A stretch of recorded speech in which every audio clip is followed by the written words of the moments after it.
ఇందాక మీరు చెప్తున్నారు జిమ్‌లకి వెళ్తాను, వర్కౌట్లు చేస్తానని. యాహ్! ఏది మీ ఫిట్‌నెస్ సీక్రెట్ ఏంటి? మీ డైట్ ఏంటి? ఇందాక మీరు కాఫీ, టీ అంటే కూడా బ్లాక్ కాఫీ అన్నారు. యాహ్! ఏంటి అది? ఫిట్‌నెస్ కోసం ఏం చేస్తారు? డైట్ ఏంటి? ఫిట్‌నెస్ కోసము నాకు గత ఒక 18 ఇయర్స్ నుంచో ఎప్పటినుంచో హ్మ్. రెగ్యులర్ నా ఇదేమిటంటే నాకు రాని విద్య అంటూ ఉండకూడదు. ఏమేమి వచ్చు? చాలా డెడికేషన్‌గా జిమ్నాస్టిక్స్ చేస్తాను, హ్మ్. యోగా చేస్తాను, హ్మ్. స్విమ్ చేస్తాను, ఓకే. షటిల్ ఆడుతాను. హ్మ్. షటిల్ ఆడితే 2 అవర్స్ మొత్తం బాడీ అంతా తడిసిపోయి హెయిర్ కూడా ఇలా పిండాలి. హ్మ్. అలా ఆడతాను. సో, తర్వాత చాలా ఏమిటి ఫీట్లు చేస్తాను. హ్మ్. ఇదంతా ఏమిటంటే ఎవరి కోసమో కాదు, నా కోసం. హ్మ్. అంటే సినిమా కోసమే నేను ప్రెజెంట్ చేయడం కోసం నా బాడీని మా మమ్మీ, నా డాడీ నన్నేమి కనలేదు. నేను ఒక అంటే నన్ను నేను ఎలా ప్రెజెంట్ చేసుకోవాలి, బాడీ అంటే ఎలా మెయింటైన్ చేయాలి అన్ని దాని దగ్గర కాదు. నాకు మార్నింగ్ 4 o'clock గెటింగ్ అప్. హ్మ్. 4కి లేస్తాను. పిట్టలు కూడా ఇంకా అప్పటికి అరవవు. నేను లేచిన ఒక 40 నిమిషాలకు పిట్టలు లెగిస్తాయి. పావు తక్కువ 5కో ఎంతకో అయ్యి కిక్కి కిక్కి కిక్కి అంటాయి. పెంచుకుంటున్నారా? లేదు, బయట. ఓకే. బయట మామూలుగా నా ఇంటి యా, యా, చుట్టూ యా, యా. గార్డెనింగ్ ఉంది. అంటే చెట్లు ఉన్నాయి, పచ్చని చెట్లు. బట్ అరుస్తూ ఉంటాయి. అంటే వాటికంటే ముందే లెగిస్తాను నేను. ఓకే. అలాగే దైవభక్తి ఉంది. చాలా మందికి సోషల్ మీడియా వాళ్ళకి తెలుసు ఏ పండుగ వస్తే నేను ఎలాంటి పూజలు చేస్తాను, ఏమిటి ఏది ఎక్కడ మిస్ చేయను. అంటే మొత్తం నా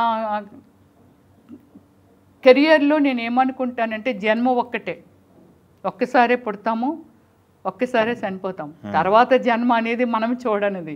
ఇప్పుడైతే మనం మన లైఫ్ని చూస్తున్నాము. బట్ ఆ లైఫ్ కోసం నేను ఏమి సాక్రిఫికేషన్ చేశాను, ఈ లైఫ్ ఎందరికి ప్రజెంట్ అంటే నా దీన్ని ఎంతమందికి ప్రజెంట్ చేశాను, ఎంతమందికి మనం ఇవ్వగలిగాము, ఏమి ఇవ్వగలిగాము. సో నేనేం తీసుకున్నాను, నేననేది హెల్దీగా ఉంటేనే కదండి. చాలామంది అనొచ్చు రమ్యశ్రీ గారు గ్లామర్ డ్రెస్సులు వేస్తారో లేకపోతే ఇంకోటి వేస్తారో అనేది. సో అది నా మనసుకు నచ్చి నేను చేస్తున్నది. నా మనసుకు నచ్చింది నేను చెయ్యలేకపోతే ఇంకొకరికి నేను ఏమి చెయ్యగలను? అంతే కదా.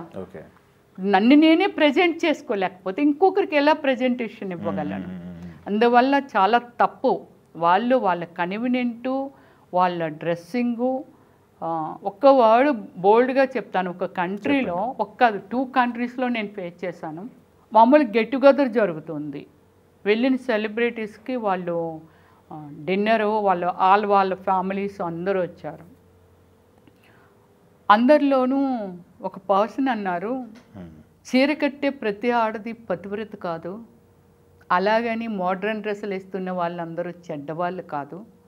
వాళ్ళ కనివిని అంటే చీర కట్టిన దానికే ఎత్తడం ఈజీగా ఉంటుంది. చూడండి ఎంత మీనింగో, నాట్ బ్యాడ్ వర్డ్.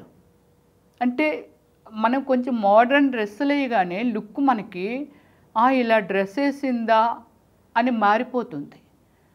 చీర కట్టుకోగానే అమ్మో చీర కట్టింది దేవత అనుకుంటారు. బట్ చీర, డ్రెస్సా, జీనా అనేది కాదు.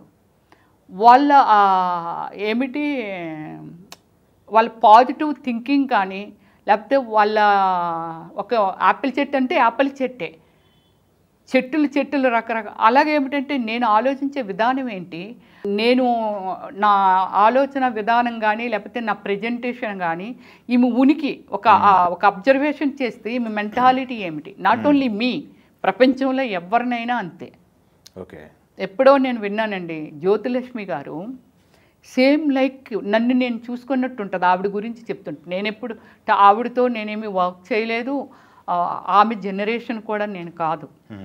కానీ ఆమె గురించి సేమ్ నన్ను నేను చూసుకున్నట్టుగా ఉండేది. అలా చెప్పేవాళ్ళు. ఆమె డ్యాన్సులు అవన్నీ చూస్తే అపార్థం చేసుకుంటారు. కానీ ఆమె ఎంత గుడ్ బిహేవియర్ అంటే, షూటింగ్ అవగానే తల్లిచాటు బిడ్డలాగా ఇంటికి వెళ్ళిపోయేదట. ఆమెకేం తెలిసేది కాదంట. ఒక లైక్ కిడ్ లాగా, చిన్న పిల్లలాగా. కానీ ఆమె వేసిన డాన్సులు ఇవన్నీ చూస్తే ఏమనుకుంటారండి? కానీ నన్ను చాలామంది, ఒక అబ్బాయి చెప్పాడు, ఓమల్లి సినిమా రిలీజ్ అయిన తర్వాత నేనెవరో అబ్బాయికి తెలియదు, కానీ నా ఫ్యాన్ అతను. మొత్తం మీద నా ఫేస్బుక్లో నా ఫాలోవర్గా మారి నా మేనేజర్ని రిక్వెస్ట్ చేసి నెంబర్ అడిగి పట్టుకొని ఒకసారి చేశాడు. లేదు సార్, నా లైఫ్ అంబిషన్, నేను యూఎస్ఏ వెళ్ళిపోతున్నాను, ఒక్కసారి మేడం గారితో మాట్లాడిపించారు అంటే నెంబర్ ఇచ్చి కాల్ మాట్లాడిపించారు. అబ్బాయి ఒక మాట మాట్లాడాను. మా టెర్రస్ మీద నేను వాక్ చేస్తున్నాను నైటు 7 o'clockకి. మేడం, మీ ఓమల్లి సినిమా చూడకముందు మీ మీద మా మమ్మీ వాళ్ళు కూడా మీ గురించి ఒకటి అన్నారు. ఓమల్లి చూసాక వాళ్ళు ఏమన్నారంటే వాళ్ళ పేరెంట్స్, అయ్యో ఈ పిల్ల ఆ సినిమాల్లోనూ వాటిల్లోనూ వేసేదే ఆ క్యారెక్టర్లో ఆమె ఈమె అనేసి. అవునమ్మా, ఎంత బాగుంటుంది, ఎంత అందగెత్తి, ఎంత బొమ్మలా ఉంది, ఎంత బాగా చేసింది, ఎందుకు అలాంటి క్యారెక్టర్లు చేసింది అని. నీ అభిప్రాయం ఏంటమ్మా అన్నాను. మీ మమ్మీ డాడీ ఓకే అలా అన్నారు మీ సిస్టర్లు కూర్చొని, బట్ మీ ఒపీనియన్ ఏమిటి అని అంటే, నా ఫ్రెండ్స్ కూడా మీ గురించి కొన్నిసార్లు తప్పుగా మాట్లాడేవాళ్ళం, నన్ను తెలుసా అన్నాను. మీరు తెలియదు ఒక సెలబ్రిటీ కానీ, వై ఎందుకు నా గురించి అడ్డుగా మాట్లాడేవాళ్ళు అంటే, అదే మీరు చేసే క్యారెక్టర్లు కానీ అవి కానీ, నాకు అలాంటి ఒపీనియనే ఉండేది, కానీ ఒక్కొక్కసారి వాళ్ళతో ఆర్గ్యూ చేసేవాడిని నేను. అది సినిమారా, సినిమాలో ఆవిడ అలా చేస్తుంది, తప్పు, మనం అలాగ ఆలోచించకూడదు. కానీ ఓమల్లి చూసిన తర్వాత నా ఫ్రెండ్స్ అందరూ ఎవరైతే మీ గురించి ఆర్గ్యూ చేసేవారో వాళ్ళందరూ నాతోని గ్రేట్ యాక్టరు